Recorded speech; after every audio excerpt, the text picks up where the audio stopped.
Bonjour, je suis Myriam Bidot, coach et thérapeute de couple.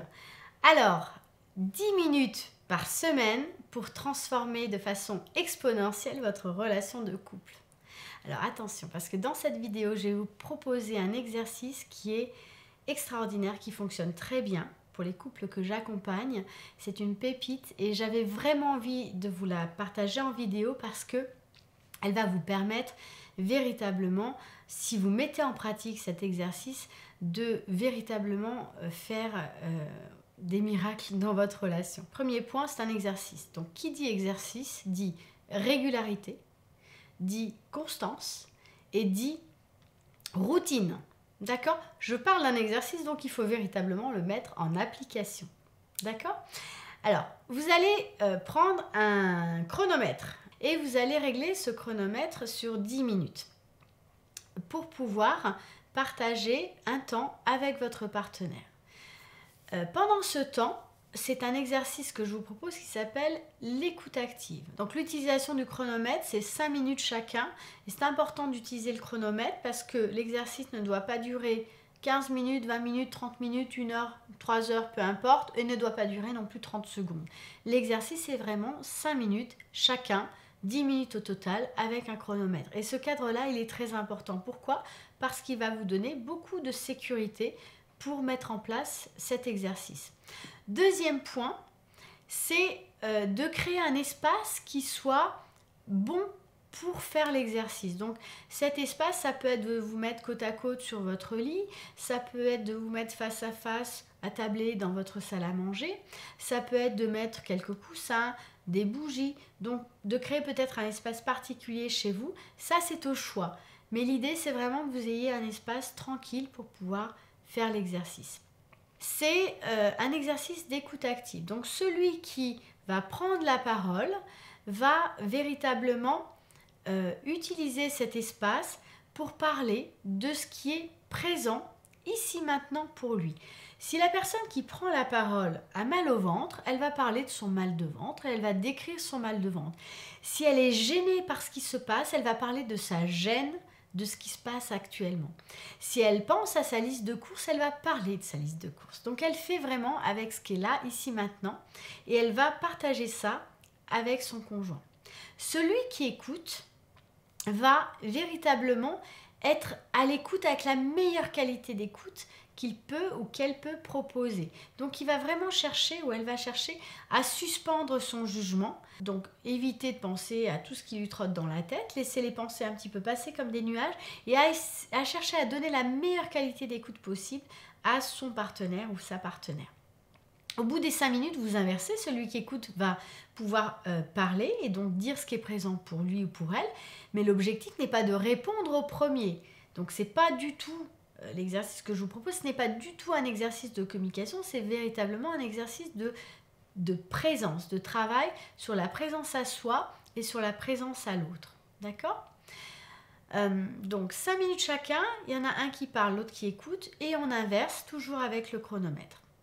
Alors, des choses importantes par rapport à cet exercice, c'est de comprendre que cet exercice, c'est quelque chose qui va être très nouveau pour vous et que donc pour le mettre en place, il va y avoir de la résistance. Vous n'allez pas trouver le temps, ça va être compliqué, vous n'allez pas avoir envie, vous allez tournicoter, etc. Il va y avoir des tas de choses qui vont se mettre en place qui vont faire que vous n'allez pas faire l'exercice. Et ça, c'est normal. C'est normal parce que l'exercice, il est nouveau. Mais par contre, le fait que ce soit inconfortable, c'est le signe qu'en fait cet exercice est puissant et qui vous met dans une posture de faire quelque chose qui est nouveau pour votre relation. Donc il va falloir vous forcer un peu à faire l'exercice. Et même si vous me dites que c'est pas naturel, etc., c'est qu'en fait vous êtes en train de faire quelque chose qui est au service de votre relation. Tout ce qu'on fait qui est malaisé, c'est qu'en général on est en train d'apprendre. D'accord ? Donc comprenez que toutes ces résistances, c'est normal et naturel et que c'est bon signe. C'est aussi comprendre que vous allez peut-être vivre des expériences très différentes l'un et l'autre parce qu'en fait, on est sur quelque chose autour de l'intimité et que l'un et l'autre, on n'a pas nécessairement la même tolérance, la même capacité à être présent, à écouter, à savoir ce qui se passe en soi, à partager ce qui se passe en soi. On n'a pas la même tolérance ou la même capacité à l'intimité également et que l'exercice est calibré pour être à la fois suffisamment, on va dire pas trop pour celui qui n'aime pas l'intimité ou parler de ce qui se passe en lui ou en elle, et puis pas trop peu pour celui qui a besoin de ce type de présence ou de ce type de temps et de partage avec son partenaire. Donc c'est vraiment calibré en ce sens et c'est normal que vous ayez des expériences très différentes parce que c'est toujours ou très souvent le cas dans les couples. La clé ici, c'est de développer votre capacité d'être présent à soi tout en étant présent à l'autre. C'est pas du tout un exercice de communication. Cette capacité d'être présent à soi et d'être présent à l'autre, c'est véritablement une clé pour pouvoir transformer votre relation. C'est quelque chose de très important, de pouvoir ensuite l'intégrer à votre routine de couple et de créer cet espace-temps dans votre relation pour faire grandir votre relation. Et dernière clé, c'est un bonus, c'est la capacité aussi de vous mettre ce qu'on appelle en position méta. La position méta, c'est de vous mettre un petit peu en recul par rapport à ce qui se passe dans votre couple et de pouvoir observer, de pouvoir regarder, de vous dire tiens, comment on s'y prend pour faire cet exercice, comment ça se passe, quelle expérience ça nous fait vivre. Tout ça avec beaucoup de bienveillance et juste dans l'observation. Donc l'observateur n'est pas un juge, il ne sort pas le martinet, il n'est pas en train de calibrer ou de vérifier, non, il regarde, il observe, il se dit tiens, et d'utiliser cette posture-là pour regarder comment vous cheminez avec cet exercice et d'utiliser cet exercice comme un outil de développement et de croissance pour votre relation. Voilà, j'espère que vous allez mettre en place cette pratique dans votre routine de couple.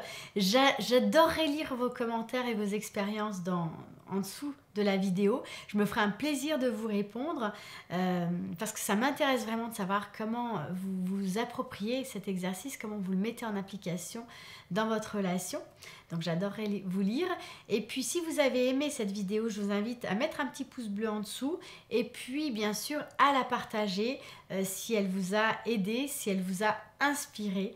Et puis bien sûr à vous abonner à ma chaîne pour pouvoir la rendre visible au plus grand nombre. Je vous souhaite une très belle journée et je vous dis à très bientôt dans une nouvelle vidéo.